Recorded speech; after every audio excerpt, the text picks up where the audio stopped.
Okay, today we have Patrick Monette here, and we are live, and we are so happy to have him as a guest on our Journey Through the Eyes podcast, where we work with new and seasoned clinicians. Um,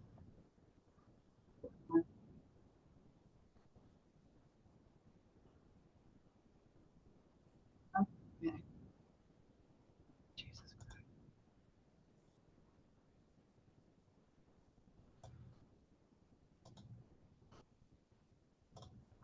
there we go. And so we have him here today. And so I am Kathy Couch. I am out of Twin Falls, Idaho. I'm a certified EMDR consultant and trainer. We have Patrick, who's a licensed mental health and addiction counselor, certified trauma counselor, and we are also live on YouTube, so you can pop your questions in the chat. He is in Northern New York, and he's also a consultant. Mhm. So that's wonderful. And he does EFT. So today we will be talking about couples work and trauma informed treatment. So I'll turn it over to you, Patrick, and kind of let you introduce yourself and fill in any gaps that I might have missed. Well, thanks for having me here, Kathy. I'm so excited Yes, to connect with yes. you and your audience. It's an honor. Yeah, as Kathy was saying, I'm in private practice in Northern New York. I also see clients via telehealth in Florida as well. I was trained in EMDR in about 2014, 2015, and then I decided to get certified and really fell in love with it and decided to become a CIT, a consultant in training. And then I'm now an official approved consultant. I also facilitate for two training facilities, which I love. And I also do continuing education courses based on how to incorporate different aspects of EMDR into your practice, whether it's with anger management is one of my specialties, as well as particular with couples, as we're here to talk about today. So those are my kind of areas of passion that I love And blending them all together. you also have a podcast, right? Yeah, I did one for about 3 years during COVID. It was called Friday Night Feels. That's on YouTube, and you can see it on my website. After 3 years, it was a bi-weekly show, so I had to Uh-huh. take a break because it was a lot of work, as I'm sure you know. But a live podcast for every 2 weeks for 3 years took a lot, but I really loved it. I got to work with people from all across the globe of different aspects of healing, mental health, people's journeys. It was really a beautiful experience during a really rough time in the world. Oh yeah, yes. And we started ours after COVID as well. So um, yeah, it's been a difficult journey. I'm just going to put myself on here so you can see me as well as you Mhm. on the screen. Yeah, ours kind of began as we were interested in kind of working with people with EMDR and being a consultant. What are the training organizations you're working with as a consultant? I work with an Institute for Creative Mindfulness as well as Touchstone Institute. And how has that been for you as far as working with them? Oh, I love it. They're different approaches a little bit to their curriculum, but I absolutely love it. Um, I get to work with the most amazing clinicians on all levels. I just always feel well, it's one of the things that one aspect of being a consultant is it's extremely humbling of when you work with another clinician who's dedicated, and it just is such a beautiful part of it that rejuvenates me in the work that we do. Oh yeah, and working with people who are committed, and I love working with. I'm almost have my curriculums. Well, not almost. MDRIA takes forever to approve any curriculum, but I'm working with consultants. We're kind of preparing to deliver that, and it's just really fun to create a really well-led team. So let's just kind of dive right in. Tell me a little bit about your work with couples. I do the Gottman approach. I do Gottman intensives, working with couples. Tell me kind of about your work and your approach. Well, I had actually started working with couples in grad school. They were in my practicum. It was my first client, and I didn't know it at the time, but they were dealing with significant mental health issues, including DID diagnosis, paranoid schizophrenia. I mean, so I was working like off the cuff, like fresh new baby therapist. But my instructor really trusted us, and it really just taught me. it doesn't matter what diagnosis is on the form, they're just people. And they're Right. people who are in a relationship who are trying to understand themselves and the dynamics that they're in the relationship, and how I hopefully can help them get into a better place in their relationship. And during grad school, I looked into Gottman, and I really appreciate the wisdom that's there. I think they're brilliant marketers, and I love all the information that they put out there. I think it's so great. I fell in love after I uh, really was involved with EMDR, because I think it took so much time. I really wanted to do well with EMDR. And then once I felt solidified in understanding that, I started to study emotional focus therapy, EFT for couples, and Yeah. really enjoyed that. I had Mhm. done my first training actually in Dublin, and then Ooh, yeah, it wow. worked out really well. I was like, oh, this is a work trip to Dublin. And I went back for one of my other trainings, and then that was around 2020. And then COVID took over, and I switched to online of connecting with a wonderful trainer in California. Um, and I remember going to my basic EMDR training, and back then, I didn't know anything, and I kept asking, when do we learn about EMDR in couples? When do we learn about EMDR in couples? And they, as a trainer will say, we'll get to it, because there's so much. And then the last day, or second to last day, there was half a slide on how to do couples and EMDR. And I Yeah, just thought, absolutely. okay, okay. It wasn't what I was looking for. So I just went out, I started doing EFT, which is its own, very particular approach, as I'm sure with Kottman. And once I really felt comfortable there, I started to blend both of them and to really see how can I use EMDR and EFT to meet my couples and really give them what they want. I found EFT is really beautiful, attachment focused, but I Yeah, I find couples really need techniques. So I would just pull in the EMDR ones, bless you, thank you. and I would teach them resourcing, and just was getting more results, and lesser arguments and lesser explosions and lesser periods of isolation. So I really just focused on, making all the mistakes, which I Yes, use in of my course. teachings and consultation. And years later, I've now created 3 CEU courses on how to incorporate EMDR into couples work in a trauma-informed way. Good for you, Patrick. Yay! Thanks. Yeah, Yay! and I always I had say, no idea. You blew my mind right oh there. yeah. Well, yeah, my first CEU course was on anger management and EMDR, because this might be my little soapbox. I feel that because anger isn't a diagnostic criteria, it's really Yeah. dismissed as an Mm, important part of people, especially in trauma. You know, right. being too angry or never being able to be angry again, or thinking anger is violence. And so that was my first CEU course, that's on demand. And then the last couple of years, I did my first course was the recipe for love, integrating EMDR into couples work. And it was a 1 day training, and then I took that a year later and turned it into a 2 day course that I just really wanted to go a lot deeper based on the questions and the feedback that I Yeah, received in the course, and then also yeah. in my consultation. So I really wanted to create something that I couldn't find for myself. Okay, tell our listeners where we can find those courses as well as myself. Are those posted on EMDRIA? Are they EMDRIA approved They should be on courses? MD. They're also on my website, patrickmonette.com, under consultation. During the course of that as well, and I can send you the link too, Kathy, if you want. Yeah, I The have the other, link. I'll put the link oh, in the show notes. okay, great. The other tool that I created is, sometimes in our fields, this might just be me, but the pressure to do CEUs is so hard. You have to do them for a million different things. It's really hard. So I created a digital toolbox for clinicians. And it was based on what I was seeing in the training and what I was craving. I created all of the documents and guidance of how do I do EMDR with couples, with flowcharts, and based kind of what we're talking about, of what's the frequently asked questions that we want couples to know. How do I introduce EMDR to couples, which is one of the biggest questions I get? how do I teach them resourcing? What resourcing skills do I teach them?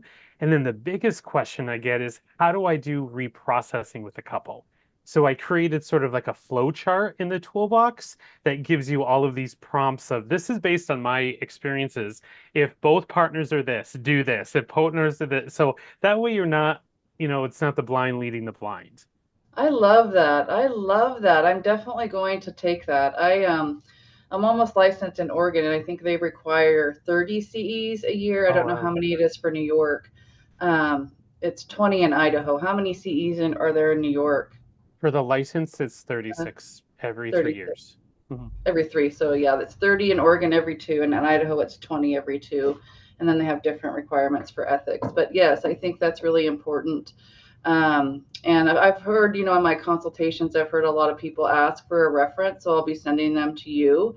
Um, Thank you. it's not really a widely produced or widely, how do I say it? Maybe you can add more to this, wide area of training that people don't, there's not a lot of, people out there talking about EMDR with couples. I think that would be a great addition. What I did is I took the workshop format from Gottman and Hmm. I transformed that into an intensive, and that really works well. And I also do have, but what happens with the trauma, and I think incorporating those trauma pieces and what we know about the brain can make it a little bit better. So we're always Hmm. looking to improve. And I really want to echo what you said about the initial training, right? So that's kind of where my certification programs began. So I do certification and consultation programs. It's called EMDR University. So we partner with people, with clinicians, all the way through the EMDR career path. And so Wow. people were saying, that kind of developed because there was this gap or this need that people expressed, and there was questions and things that weren't answered. And so then we expanded from just general consulting groups to this whole program. And I think that's a really important point if you're wanting to develop trainings or wanting to be a consultant who teaches. I think that's really important, is to just start somewhere and then add those to the market, modify it to the market or to the needs of the group. So I think that's really, really powerful. And I love the flow charts. I love if this is this, and do these methods. How do you compare and contrast your work with EMDR with the couples work you were doing prior? How do you hold those together in sort of a bilateral way? I I think EMDR gave me what I was missing because I was seeing couples and they were making progress and we would work through we would do all the things, right, that we learned in grad school and conflict resolution and emotional validation. But I mean, one aspect in grad school I talk about that I share about when I'm doing consultation is we never talked about trauma really in couples. We never talked about perinatal related traumas. We never talked about PTSD in couples. We never talked about how infidelity can really mimic PTSD for a lot of couples, and that the standard therapeutic approaches sometimes don't reach the pain. And Exactly. then, and even though I was giving them, my couples as much as I could, they would do well and then they would fall back into the old patterns because the trauma was getting, reignited again. The trauma wasn't getting healed. The symptoms were getting treated, but the underlying issues really weren't, even though we were doing really good work. And when I started to explore and integrate about the AIP model, and even when I'm doing my phase one, my intake with couples, I love to go into the discussion of what do you know about trauma? How do you define it? What is your, and this is one of the forms that I created is a trauma-informed intake for couples. And I started to incorporate questions that I had never seen before in any work, such as how do you define trauma? How do you define mental health? How do you define intimacy? So even though I think, as you're saying, there's a specific niche to be a couples therapist, and then an EMDR therapist, and then an EMDR couples therapist is its Yes. own special little island. Yes. But we deserve tools and we deserve support and, But you know, what you're saying is merging so the much magic. because, it's just the same thing. Like I have to have a why. So I was working with parolees in a substance Mm, abuse clinic, and I had a curriculum, and we had to go through the evidence-based practice. So I went to the training. It was trauma informed. It was this model that was supposed to provide intervention for these people, and they would come, and I could just intuitively feel their brains were open.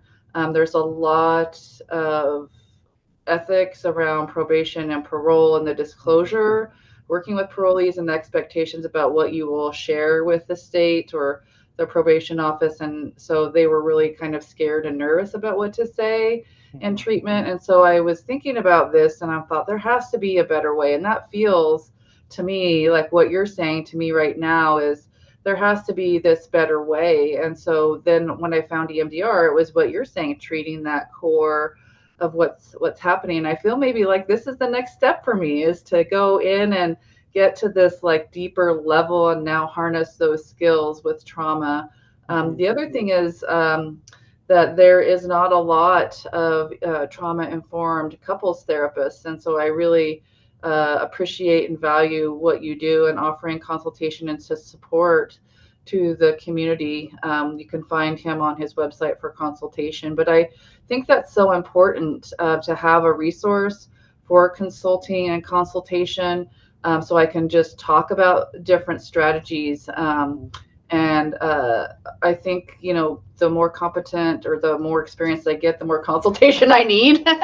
Yes. And I feel very lucky that I have some great EMDR therapists in my world. I'm like, hey, what do you do? Or wait, this isn't my area. It's so important.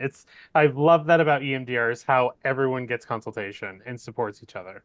It's really Oh, beautiful. yeah. And I think I get more consultation now than I Mhm, did even in my supervision for my clinical practice. And I think for me, I love teaching how people can go from being EMDR certified to switching into that mindset of what a consultant is and mhm, bridging. We talked about attachment and helping them feel comfortable with their consultant so they can talk and ask the questions. And so that's also more of an attachment based consultation, where we're kind of helping their nervous system land and building a relationship and problem solving. It's not this power differential that I've seen mhm, before, where mhm, I'm the consultant and you're the learner, and there's just this power. It's like, no, we're all the same, and mhm. we can all learn and what that does for the brain. So, can you talk a little bit about your intervention and what you've seen with couples as you're going through this trauma informed EMDR? Can you kind of give some more examples of Sure. either the program where you've seen it work and then the treatment effects on the couples? Sure. So when I'm doing the intake, I really try to, I call it their love story. I feel that I'm a romantic, so I love that. And I think that when we're seeing couples, there's usually something has happened, right? It's very different than individual therapy. It's like something where usually there's crisis. How many times do we hear is it's either this or divorce or this or it ends? There's that panic. It's Yeah, triage. And we're so the what I last have, resort, right? yes, and Yeah, they want to just get all the pain out. And what I realize is even the people who got all the pain out, it when you pull from an adaptive informational processing, it's like, well, what's adaptive here? So I put it into the story of I asked them, it's like, how did you fall in love? And it stuns them. Because it it's like does. I do the it's same. like They're like, "What? We're talking about what? problems. What are you talking What? about?" He doesn't take the garbage out, and you want to talk about love? I want to kill him. It's like, no, no, no. I learned this from EFT as you go slower. So it's like I get it and I'm getting on the information, I'm listening, and I wait for the appropriate time to really say, how did you fall in love? And they'll almost 9 out of 10 times say, oh, we just met in high school. They'll always minimize it. And I will challenge that and say, no, no, no, no. I am a romantic. I need the details. Who laughed first? What was it like when you heard the giggle? Where did you take them on the date? And then you see them soften. I think they're so afraid to go into the good that they think Yeah, we're not going to get into the bad. But that's the adaptive history that's there of magic. like, That's our how did magic you? skill right there. Yeah, you're here because you're in pain. That comes from being in love. So I try to get their story, and then that's also going to help me through whatever phase we're going with to remind them, hey, don't you remember, when you yelled at him yesterday? That's the same guy that you fell in love with. So something's happening that we're losing each other, that attachment gets lost. I Hmm. also tell them that, I use a lot of analogies of when we were little, we played that telephone game. Like the teacher would say, oh, I like pizza. And then by the time it gets through the 20 kids, it's like, Mrs. Smith kills birds. Like there's always some distortion, and how every relationship has that. And what we want to do is really make sure that we can start identifying that. I mean, in EFT, we call it, the negative cycle or the demon dialogue. How do we start identifying that it's happening? Because that's breaking us apart. And we need to find each other in order to repair and come back. I love to spend a lot of time with phase two work. And when I'm offering consultation, and I know it's overwhelming when you're first learning EMDR, because I went through this, I really thought my brain said 8 phases means 8 sessions. And if I go beyond that, I'm failing at EMDR. Oh, yes. I'm so glad you said that. Yeah. Yes. And when I finally let that go, I felt like I breathed and the magic really happened. And I tried to do resourcing. I teach, a different version of Calm, Safe Place, container. I do a version of an EMDR of clinch and release, which is my favorite skill. And usually I'll start every session with a resource. And what I have found is I teach them my version of clench and release, which uses your hands usually. And it's just a sort of like an energetic car wash, because no matter how well they're doing, couples are dealing with a lot in the world. Let's just clear it out and then see what we really need to tackle today. And that opens the door, because instead of it getting into the worrying about content of, well, your tone or this or the garbage or this, it's like, let's really figure out when we got disconnected in the last 2 weeks. And I have found that to be tremendous in decreasing the explosions and the disconnection between sessions. And they're also able to reconnect faster and repair faster without much more assistance from me, if there's not a huge issue going on.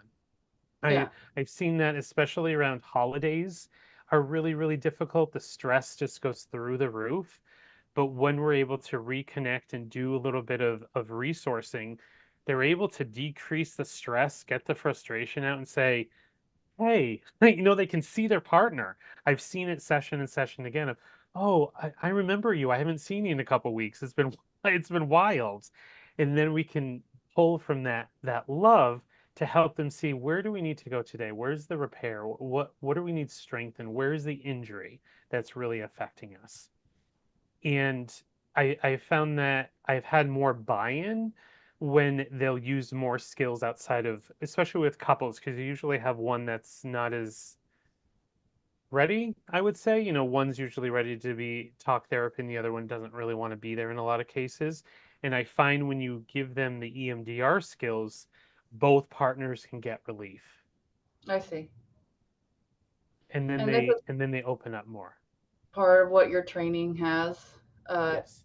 involved in your training for Yes. couples. Yes. So good. I think you're just, co-regulating and being able to co-regulate in the nervous system of each. We have in EMDR, we have one nervous system and now we have two.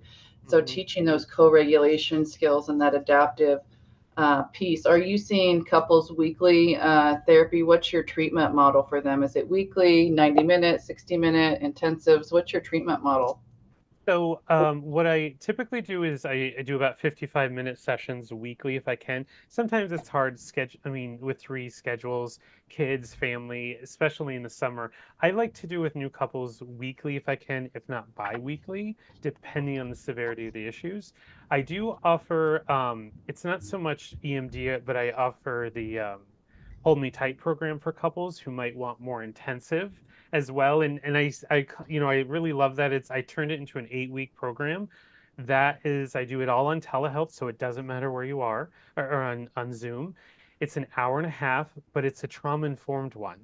So as you were saying, it's missing, when you're Yeah, learning a lot of these couples modalities, and And EFT, and with the Hold Me Tight program, it's a educational program, so it's not limited by states because it's not therapy, but I it's see. based on the therapy. So I've done it, internationally before, and then we meet for an hour and a half, but also being able to pepper in, hey, when you're going down that demon dialogue, this really sounds like maybe this is where we want to look at in therapy, or maybe this is where trauma might be. And being able to Yeah. pepper in a little education has been really transformative. I think down the road, I would like to do some EMDR intensives with couples. I just haven't been able to create that model yet. So I'll just share with you a little bit kind of how I did it and what I'm doing. I think the whole thing is like giving ourselves grace to transform. So, I first had to have a why, and I had twins in the pandemic. I had twin boys. And Okay. so I needed to be available for them. And then I had an 8 year old. And Wow. so I had to do, I chose to do a model to where that would give me a little bit more time. And I thought, oh, I've been trained in this Gottman method, and so I kind of was trained by Cambria Evans on her intensive program, and it kind of taught me how to do the structure and the marketing. But now I feel like, okay, I'm there, I'm doing it, but now I'm doing it to where I'm doing a more sustainable model. Hmm. So where I'm doing either 90-minute or 3 hour intensives once a month for working moms or executives to kind of create that ongoing recurring um, appointments. And so I'm trying to kind of transition my own practice, but also it takes some of my beliefs about myself and reframing that. But also, you probably have felt this too, like the end of an hour, we're like, okay, there's still so much more we could, dive into. And so it's really kind of been interesting for me to try and do that and create that. And I think for you, we have to have a framework and a pathway forward as well. And I really love about your practice and what you're doing is really, the world does not have a trauma lens, really. Hmm. They have symptomologies, they have anxiety, we have depression. I'm here because of the affair. Um, but also, like, has the affair stopped or is this ongoing? And so I think that is a trauma, it's an attachment wound. And so really dealing back with those pieces, like you were saying. And I think what you had said about 8 phases does not mean 8 sessions. That's Yes. so valid because I Yes. think, even in my basic training, I'm going to put that in there. Just remember, this doesn't mean that this is just 8 sessions. It can be. Hmm. But in my experience, it's probably not going to go, we find more information. And so Hmm. just validating for ourselves that we have skills to really transform our practice. Do you feel like, how is the response from the therapists that have taken your 2 day course? Have you launched your 2 day course Hmm. yet? Yes. Yep. And that's How has on the demand as response well. been, So and what yeah, are some of the impact of that course? really helpful. The feedback I get is that the way that I teach the resourcing, their clients have more buy-in. Because I've had the experience where you get the client who doesn't want to talk, who doesn't want to talk about feelings. We utilize EMDR to counteract if someone has an aversion to love language type to Yeah. emotions, basically. I mean, I always recommend they watch Inside Out as a Yeah. couple, so Yeah. it's like, let's figure out what's going on here with the emotions. But I mean, some of the stereotypical things are true of like you don't express your emotions the way your partner does. That doesn't mean there's not love. So let's figure out, and especially when we're talking about trauma, if we flee, if we freeze, if we fawn, if we fight, let's figure out how to do the intervention so you can regulate yourself, and that way when you speak, you're more deliberate, you're responding and not reacting. And my consultees have said, and from the people from the training have said that's really helped where the couples are using the resources more and they're finding that it really helps outside of session, which is That one of the biggest things we want. And then when we get into the reprocessing, having it be more geared to where specifically is the injury and how are we doing the reprocessing when a couple is involved? Those are some of the feedbacks that I've gotten, that it's been very helpful to see with the latest training that I did, having that flow chart. Because I think when you're, especially in private practice, when you're a couples Yes. therapist, Hmm. you can get bombarded and overwhelmed with so much pain with both partners. Right. And then having a way, having your own map of saying, this is what I would recommend, and really pulling from our resource as the expert in the specialist, just as we would if a doctor or a lawyer saying, I can't tell you what to do, this is what I would recommend. And really supporting clinicians to trust themselves, of saying, your couples are coming to you because they trust you. We have to be able to make the recommendation of saying, if I think reprocessing is effective, this is how I would recommend it for you. That's so good. And I just love the idea of bridging both of those together and building that kind of program and giving clinicians skills. Is this training on demand where people Yes. can? Right on my website, if you go to Patrick Monette under EMDR consultation, all of the courses are listed there. And then I'm working on updating my website a bit. If you go to where I think it said shop, Uh-huh. that's where the toolbox is for EMDR couples therapists. Oh, you'll And have a that's tool. digital. Yep. Okay. That's the electro. I did it separate because I know what it's like to be a clinician, where I may not need the training right now, but I still need the tools. So I wanted to create something separate. And it's a digital toolbox that you can do online, or you can print down or download for them, because some people still like pen and paper. I'm more of a digital guy. And the other piece too that I thought was missing was a sort of like a therapist prescription pad. Because clients, I call it, they go through the veil of forgetfulness. We give them all this wisdom, and then they go Yes. back. They put on Yes. their armor, they go back in the So I created a document where it's a checkbox of, these are the skills we went over. This is your homework. This is what I want you to do. And that way they have something tangible. I love that, the therapist prescription pad. Yeah. You're so innovative. This is so Thanks. amazing. I'm curious, what is the next step for you as you've developed these amazing programs. I'm always kind of envisioning my personal one is ketamine assisted psychotherapy, Mm, where I'm just kind of providing education on ketamine. I come from a substance abuse me too. background, and Yeah, I had a that's fascinating. misconception about, oh, that could be addictive. It's actually very effective, and until I saw it in person. So that's Hmm. what's on the horizon for me. What's on the horizon for you? What do you What like? a good question. I am not 100% sure right now. Okay, I'm trying to practice what we preach and really enjoy summer. And just sort of, and trying to figure out, just organize some things, and I took some time off, and I want to look at developing a couple more programs. I'd really like to do some short-term courses for clinicians, because I I I think all day is a big investment, time and money wise. And yeah. sometimes we just have specific questions. Tell me how to do phase one. Tell me how to do phase two. How would you do this with a specific population? So I think I want to do some mini trainings as well, and also create some more toolboxes for other areas that I work with, so that way clinicians can just download it and rock and roll and go with So it. you're I want really to make like it easy. stepping out the couples work to be a little bit more specific and detailed. That's where I think your so. next. And I it's think really that fun. It's fun. so fun. It's so fun, to Yeah. see it, like them land or like, okay.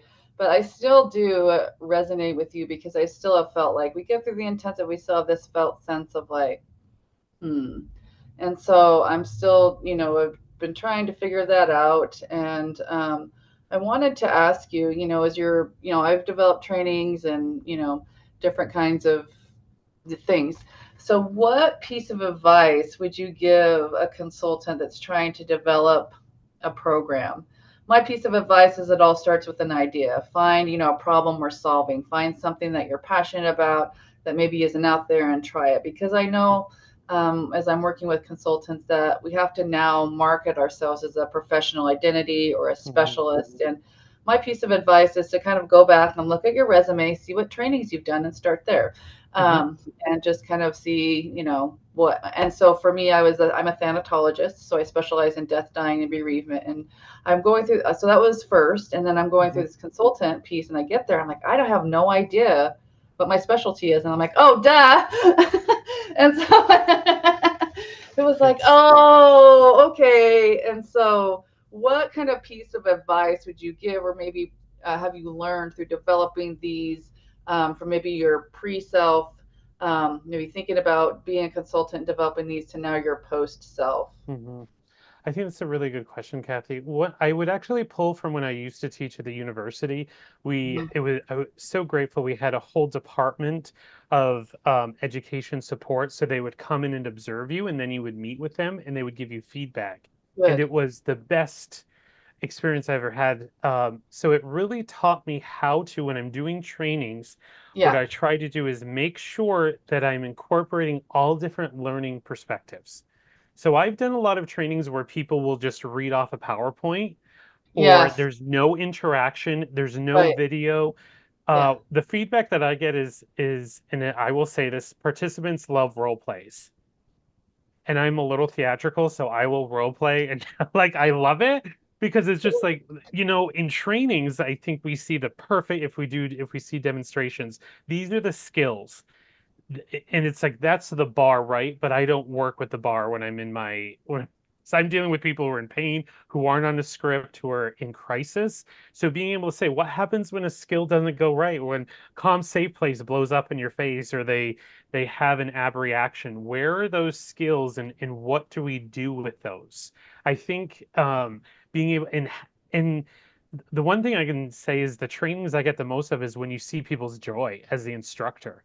Like I can tell that you love what you do. You're not just doing Yeah. this because you do it. You love it because you love your people, you love your clients. I remember when I was teaching a grad class, and they're all about ethics, right? Which is very important. But I remember the first time I said, I love my clients.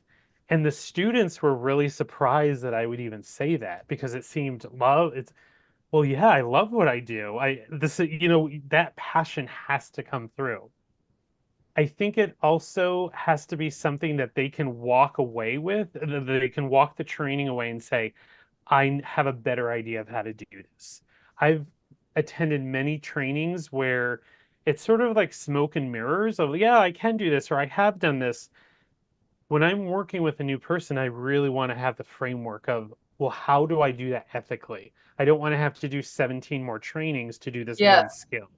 I Of really course. want to leave knowing I got my money's worth. Do you feel like your training, the 2-day one, you can say that about that I training? I I do confidently feel that. People will say, well, what's the difference? You did a 1 day training and then you're doing 2-day training. What's the difference? The first one is really an overview. And it was just an introduction of how do we even start talking about EMDR with couples?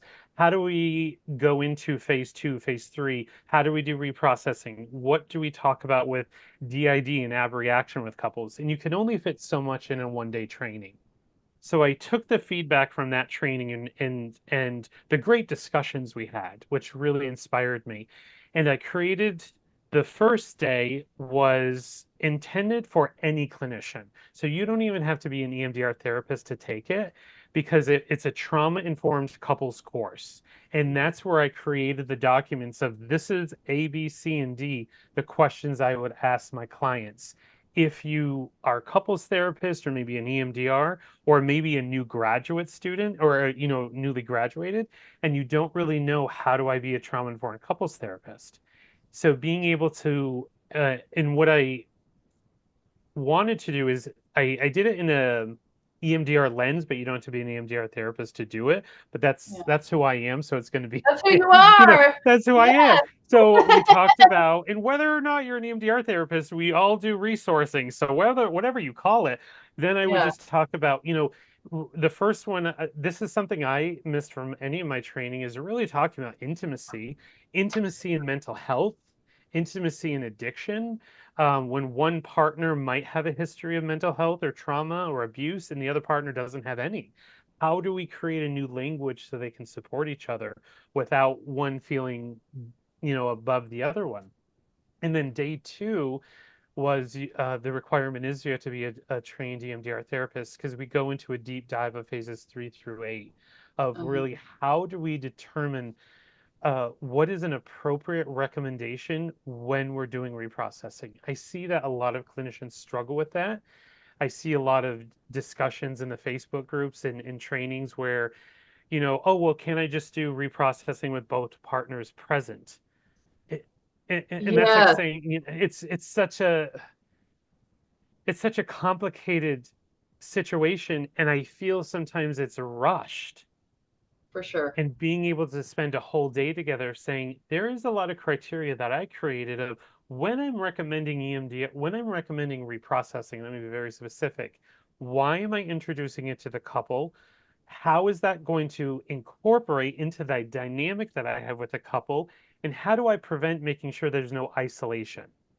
If I think reprocessing is appropriate for one partner, how am I bringing the other partner in on that journey with us? Of Because I course. don't want to go from in couples to individual. I want it to be let's do it all together to make sure Yeah. everyone's feeling heard. Yeah, And then because I and heard the first, just to pop in here, didn't mean mhm, to interrupt, but I've heard people say we'll do one with the other partner present, and so to me that just intuitively felt like, ooh, I want use my resources to however that looks. So I really resonate with that. yes, and I thought, and I've experienced all of it. Like I said, I teach from my mistakes, and I always reflect back to a person's basic training. And I will say, do you remember what it's like when you're doing your basic training and you have an observer? Or you have someone, the facilitator. It's a little awkward, right? You're having someone come in and watch you receive EMDR. So that's what you're asking your couple to experience. But the other person, the difference is this isn't a clinical Yeah. test. This is their relationship. So Yes. if that other partner is the witnessing, they're really agreeing to not asking any questions, right? Like we don't want them to interrogate their partner who's receiving EMDR. Like, well, why did you say that? Well, when you said Yeah. anger, is Yes. that, do you not want to be married? We don't want to create more strife. And we Hmm. really want to make sure that the security and the safety in the relationship is there. So that's what I spent a lot. That's why I created the second day, because I feel sometimes that's rushed and glazed over, and I wanted to see all of the options of saying, yes, you can do it together. This is how we do it safely. So both partners are supported. These are different variations of how we can do individual reprocessing, but making sure we're interweaving it back to the couple's work because they were your primary client. And I think also I have seen Jamie Merrick, who you might Mhm. know, and I use her demonstrations in my basic training because I have one way that somebody has done EMDR, very clinical, but the way she's doing it is very relational. It's very open, and I think that's just so important as a clinician. And I really appreciate that you offer these advanced trainings now for the us as clinicians because I'll speak for myself. I really, I have both trainings, and then again, like I had said in the beginning, holding them together and really just I don't have to learn anything. I just have to learn how to weave it together and Mhm. deliver it so that there's a better trauma informed outcome. That's so beautiful, right? And it just makes me feel so happy that you're doing this work and that now, it's so cool. Like I've been to so many trainings where I went to the training for, this mindfulness focus CBT and you're done. But like, oh, now I can do consultation with you. I can ask you. And I used to be like, oh my gosh, consultation, another 10 hours. What the Mhm. heck? Mhm. Now it's like, oh, I get access to the trainer, to ask these questions and go through this and really increase my skills. So I've changed my view about it Mhm. over time. And I think it's really, needed. And, I'll speak for myself for grief. People, I have to give a caveat of, if you're experiencing a recent death or loss, consider the timing of this course and, what your skills are or what your availability or readiness is Mhm. to be able to do this. And so, Also, I think that's just so important as we're working with these populations and people. And I do want to resonate with you about that basic training. We want to learn, like, okay, but how to couples, how to grief, and so it's like, just remember, this is just basic. And Hmm. then Hmm. giving them lists of where they can go for advanced training. This is why we have advanced trainings, and this is Hmm. why people are certified, because they want to now specialize with this topic. And so Hmm. for me, it was hard to conceptualize, like, okay, wait, couples grief, but they're saying it's basic training. I don't understand all Hmm. of this. So it was a very intense um, process. So, in your future, what kind of piece of advice would you give people maybe considering working with couples, or, a little takeaway nugget as we kind of wrap up our time here?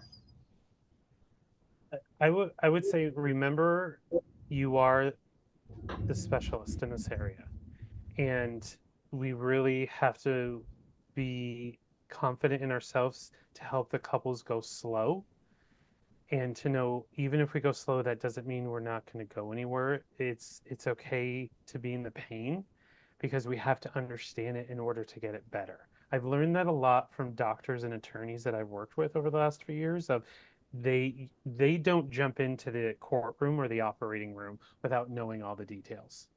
So we really want to go as slow as we can and incorporate the resources. I think my piece of advice would stem from people who might be afraid of or uncomfortable of incorporating reprocessing. So put that on the back burner, Yeah. and hone your resourcing skills. Have fun with it, because it's going to get them out of pain. I teach, when I tell them, when I am teaching new consultees how to incorporate resourcing, I find medical analogies are really effective. And I'll tell my clients, if you had a peanut allergy and you had an exposure, would you be waiting until you couldn't breathe to get your EpiPen?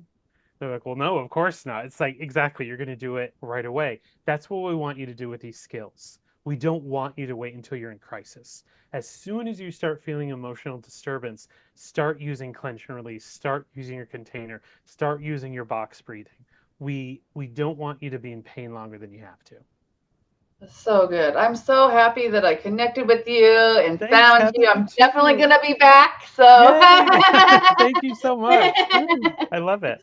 I just want This is to wonderful. really just I want to celebrate, you and the contributions to the field and consulting and basic training. I think just having that trust in yourself and demonstrating that also, in the field, as being male and a leader and all those things. I think it's really important. Also, you're fun, and so Oh, yay!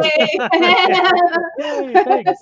And just kind of just, I know you went through it a few times, but just closing remarks and where we can find you and what services you might offer. Sure. Yeah, and I'm on Instagram and Facebook, Monette Counseling Services.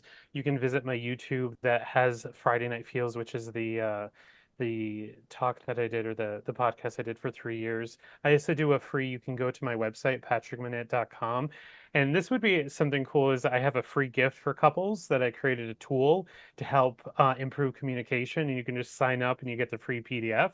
And then I do a weekly free newsletter based on different aspects of mental health and emotional wellness for individuals and couples. And then my website, as I said, patrickmanette.com, has all the information of Hold Me Tight, intensives, trainings, and everything that I do. Good for you. Thanks. Yay. I'm definitely going to be taking the training. So that's amazing. I am Kathy Couch. I have a free resource library with scripts, protocols, all the things for EMDR. And so if you have a resource that you'd like to add to it, just go ahead and send it in. And it's just more of a place that we can have all the information landed. And then I have trainings on grief. I also, my colleague Stephanie Pierce is going to be doing a grief summit this Oh, fall. wow. So she specializes in perinatal mental health. And so she's in Pocono, Pennsylvania. So shout out to her. And then I'll be offering the ketamine assisted psychotherapy training coming up, grief and loss training. And then you can get my refresher, the documentation course, and there's one more. Oh, the grief and loss course on my website. And then, of course, helping people be certified And the consultants, we did want to say that they're changing the consultant criteria later this year. So get in while it's hot before they change it. Yeah, I'm Kathy Couch, your Rewired 360 EMDR therapist. Have a great weekend, and we will see you soon. Take care. Let me see if I can end this.